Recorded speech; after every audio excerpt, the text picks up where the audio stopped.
Hello and welcome to another episode of Full Court Finance here at Zacks. I'm your host, Ben Rains, and this week we are going to be doing an NBA season recap since the NBA Finals started last week. But before we get into that, I just want to say if you have any questions or episode suggestions, we always really appreciate those, so please feel free to shoot us an email over at podcast@zacks.com with any of those. So let's get right into that. The NBA Finals tipped off last Thursday night, and if any of you have been paying attention to the sports world, it was a big Thursday night. It was very chaotic. The Cavaliers had a chance to win it. They were at the free throw line with about 5 seconds left, and then J.R. Smith for the Cavaliers even got the rebound, and somehow I think he must have thought they were up in the game. He got the rebound and then just dribbled the ball out, didn't put back up a shot, and then the Cavaliers ended up losing by 10 in overtime. So I don't know how he's going to sleep for a while, but I guess he clearly has. That was probably the Cavs' game to steal. It could have maybe made the finals a little bit more interesting than they're now probably going to be, because then last night, Sunday night, Steph Curry hit an NBA Finals record for threes. I think he had 9.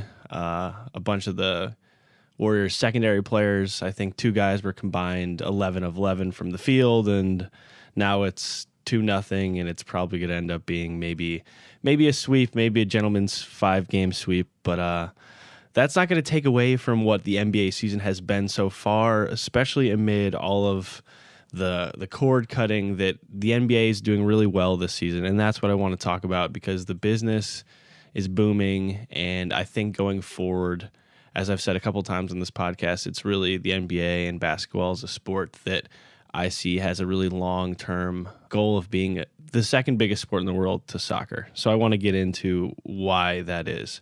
So Game 1, this is the only stats we have for the NBA Finals so far. Game 1 did really well.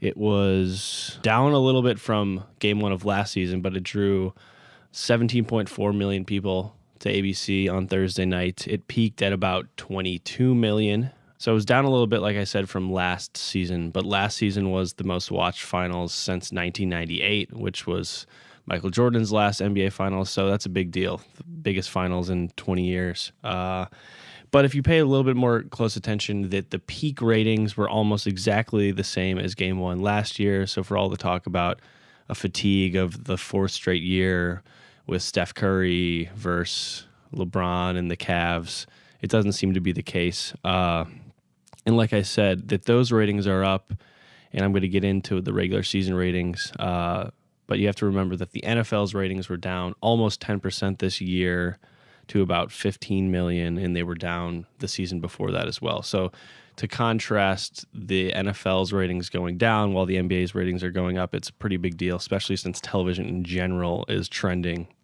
in a downward direction. So for the regular season, the NBA's ratings dipped a little bit last season, but this year they're at a 4-year high. The national telecasts were up 8% to about 1.3 million viewers.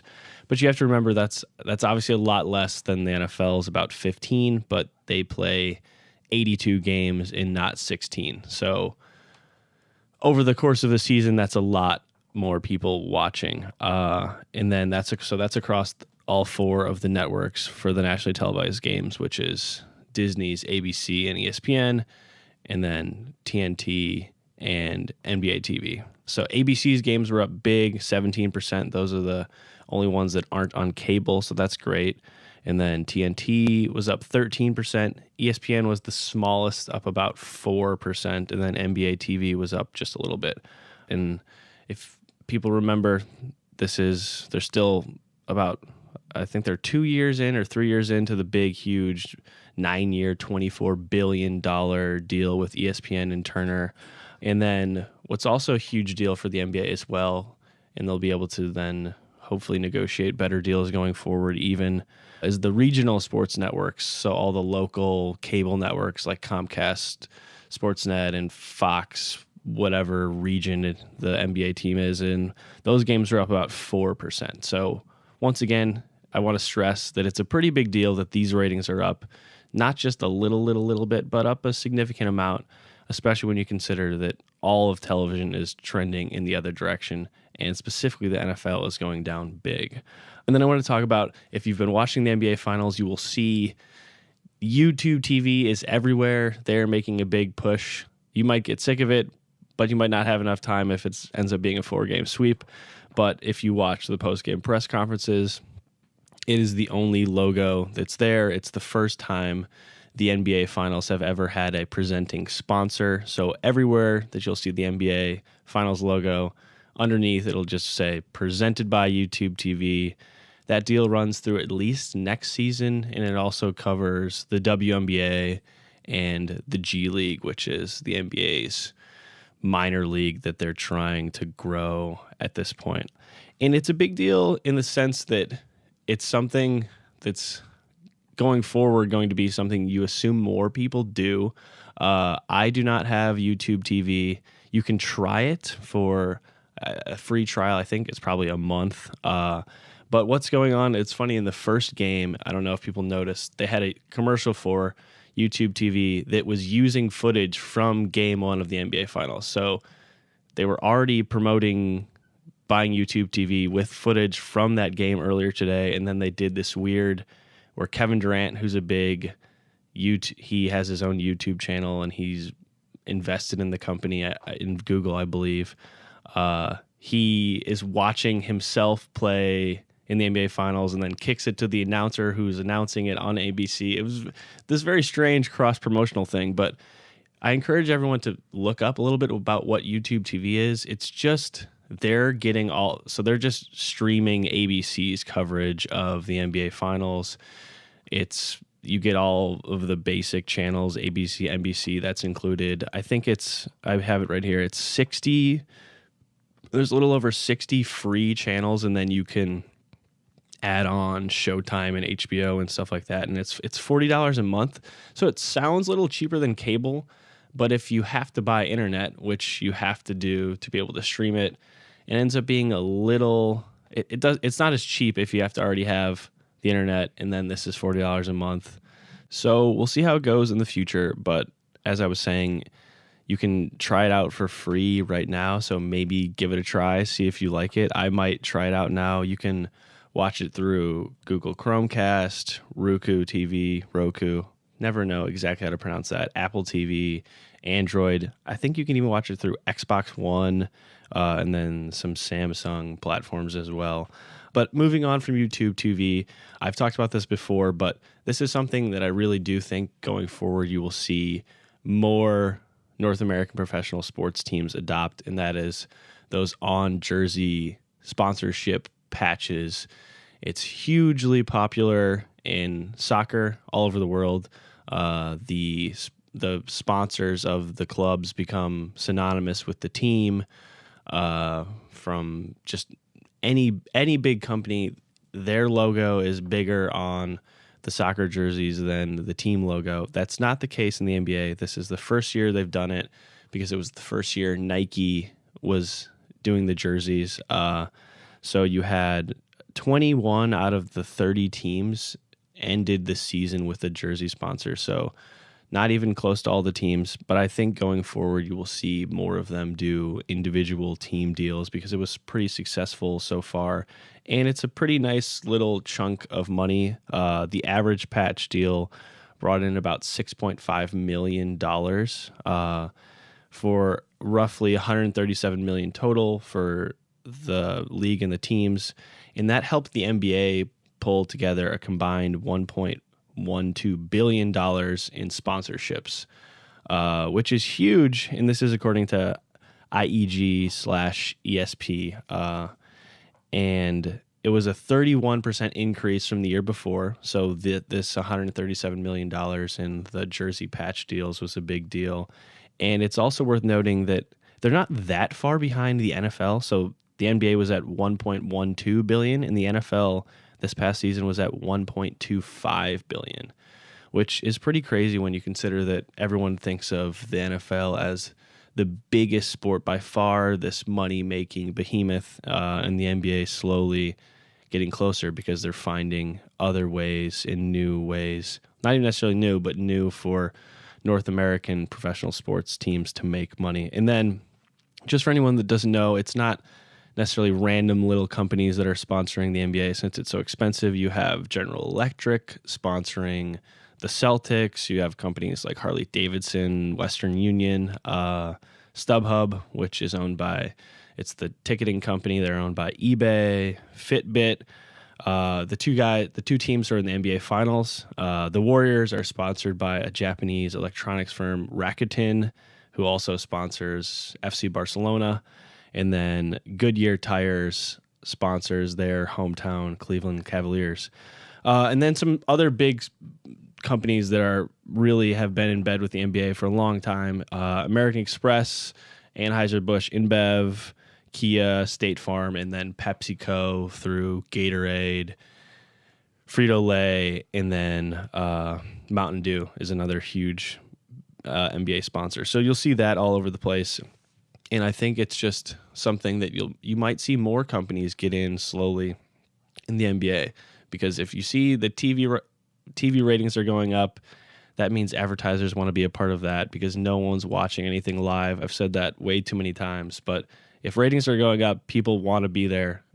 It's as simple as that. So it sounds too easy, but it's also all too true. And then as I mentioned before that it was Nike's first season, they are also the NFL sponsor, so you'll see Nike's logo on the NFL jerseys for another decade because they just redid that deal not too long ago, so that runs through the 2028 season.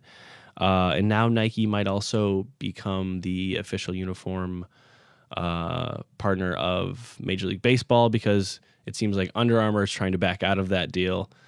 So they could have 3 of the 4 North American professional sports leagues, while Adidas just has the NHL, which they just got. And I don't assume that. I assume Nike's now just going to be in it for the long haul for the NBA, and that it won't ever be anybody else but Nike, at least for a really long time. They're synonymous with basketball. They're dominate basketball shoes. They dominate basketball culture. I would just assume that Nike stays with the NBA for the foreseeable future. But I want to close with a little look ahead at why the sport and the NBA specifically is a good business to be in. And 2 of the biggest reasons are 2 huge markets besides all of Europe, some places in South America, even Australia. Basketball is pretty huge, but also in India and China, the 2 biggest countries in the world with growing, and you can argue this, growing middle class. That's a huge market they're trying to get into, and they are firmly there. The NBA is in China. They are the number 1 team sport to watch in China. The NBA is the most popular sports league on social media in China. Tencent had a partnership with ESPN, so they have the digital rights to a bunch of NBA games. The NBA Finals, this to me was mind-blowing because it's definitely more people than watched it in the United States. The last NBA Finals, 200 million viewers watched in China just on mobile devices at one point for the NBA Finals. 200 million viewers, which is really crazy when you think about that. That's more people than watch the Super Bowl in the United States. So that's a huge market, and if the NBA can make bigger inroads there, it could double their business. I mean, China has 1.3 billion people or something like that. So that'd be really huge. And then this was another mind-blowing one that the NBA is now, I said this, the number 1 league followed on social media, but it's 7 times more discussed on social media and 5 times as many followers as the 3 top European soccer leagues combined, which to me is crazy because you think of those 3 top soccer leagues as the biggest international leagues in the world because soccer is the most famous popular sport in the world, and just to see that the NBA is doing what they're doing combined is pretty crazy. And then you have platforms like WeChat. It's the most followed because that's huge in China. Webio, might be pronouncing that wrong, almost 3 billion video views this past season. The numbers might not even register for some people. They don't necessarily make sense to me, but it's a huge market. The NBA is there. They've been there for a while, and it's only getting bigger. And then, as I mentioned before, they're growing in India slowly, a little bit of a grassroots to get people in the country to care about basketball. Kevin Durant was there on a tour last summer. He's a big global ambassador for the game and Nike and the NBA. He opened up a bunch of courts, held some camps. So you'll see that the NBA does a lot of games in the offseason in China. So I can see going forward maybe them doing some offseason, what do they call those? Friendlies is what they call them in soccer, but some offseason exhibition games over in India. And then going forward, just how popular the athletes themselves are. You have the World Fame 100 list from ESPN. Last year, it was hugely popular or dominated by soccer and NBA players. And then this year, the list just came out for 2018. It is the same exact top three. You have LeBron James at number 2, most famous athlete in the world, sandwiched in between Cristiano Ronaldo and Lionel Messi. And they do this based on internet search results, how often people are searching the internet, endorsement dollars, and then social media following. And then just to run over the top 10, so you had the same top 3 as last year, and then you had Kevin Durant at 7 and Steph Curry at 9 this year, both up a couple spots from last year. You have James Harden at 24, Kyrie Irving at 27, Dwayne Wade at 31, Russell Westbrook at 34, Derrick Rose, who, give him credit, he's still somehow the 36th most famous athlete in the world, even though he hasn't really been good in a couple years, so good for him. And then you have Carmelo Anthony in the top 50 as well. And for reference, the NFL has 2. Tom Brady was the highest on the list this year, and he moved down a bunch of spots from last year. He was at 38. So all in all, in the top 50, there was 9 NBA players, and then soccer, there's 19. So it gives you a little frame of reference how popular those are the 2 biggest by far in the top 50 is the NBA and then big European soccer clubs.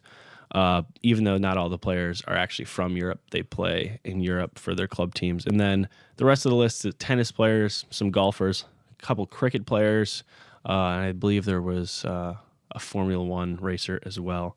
And then I want to wrap it up with just a little idea of where they're going in the future and then their current presence on social media just real fast, because the NBA's idea of what social media is way different than the NFL, who's really stingy with putting highlights on there. The NBA has more Twitter followers than the NFL and the Premier League. The NBA even has their own NBA Twitter commercial. Twitter is advertising NBA Twitter as a thing where people are interacting with NBA games while they're happening. It's something that's been a big thing in the NBA for a long time, that during the games, the conversation on Twitter is huge. It's something Twitter can use going forward, and something you hopefully will see a lot of these leagues do going forward is they want that fan engagement in the games. And then Instagram, this is what's crazy. The NBA has almost 29 million followers. The NFL has 11. And that's one of the fastest growing social media platforms in the world. That's owned by Facebook, if you didn't know that. And this was an interesting quote from Adam Silver, who's the commissioner of the NBA. He said, "We promote posting of our highlights. The highlights are identified through YouTube software where ads are sold against them. So they earn revenue from these highlights. But this is what's more interesting. So we compare our strategy to snacks versus meals. If we provide those snacks to our fans on a free basis, they're still going to want to eat the meals, which are our games. There's no substitute for live game experience. We believe the greater fan engagement through social media helps drive television ratings."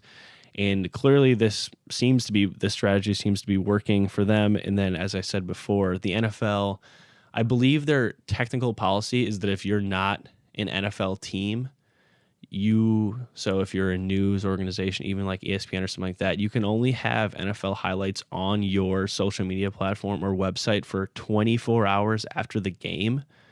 It's very strange in the NFL. You think maybe they'll change these practices going forward where you want to complement the games. You want people to be able to have the highlights, as Adam Silver was saying, to want to then watch the games themselves. But then I want to close it out with a little bit of also some other growth areas besides this young social media following and growing the game in India and China and the rest of the world. Adam Silver's been at the forefront of a lot of these trends. He was at the forefront of legalizing sports betting, which is now slowly going to happen, which the NBA will then capitalize on. They have a streaming deal with Amazon's Twitch platform for their G League, which is their minor league system. And then they're the first North American professional league to have their own esports league that started this season already. They partner with Take-Two Interactive for their NBA 2K league. And then I want to close with this, that 45% of the fans are under the age of 35. The NBA says half. So around half of the fans are under 35. The average fan is 42. So it's the second youngest fan base in North America besides soccer, but they have much bigger fan base than soccer. I think soccer was at 39 or 40 this year. So the NBA was at 42. And then the NFL is at 50. And then Major League Baseball is at 57. So those fans are trending older. They have been in the last couple of years, actually maybe even more like the last couple of decades, where the NBA has been able to actually keep their fans getting younger and younger, which going forward, that will be huge. And I just think this is fascinating, as you could tell. And I think going forward, you'll see a lot more companies get involved, and you'll also see a lot more leagues most likely adopt some of the strategies that the NBA has done to buck this ratings trend where everyone else is seeing viewers leave. The NBA this season, even though everyone said at the beginning of the year it's going to be Cavs Warriors again, that's exactly what ended up happening in the NBA Finals, yet people are still watching. So the NFL has way more unknown going into the season, where most of the time the teams who didn't make the playoffs last year can make the playoffs. That doesn't happen as often in the NBA, but they're still doing really well. So that'll be really fun to watch going forward, how this league grows even more. So that does it for another episode of Full Court Finance. Until next time, I'm your host, Ben Rains. And remember, if you have any questions, please feel free to shoot us an email over at podcast@zacks.com.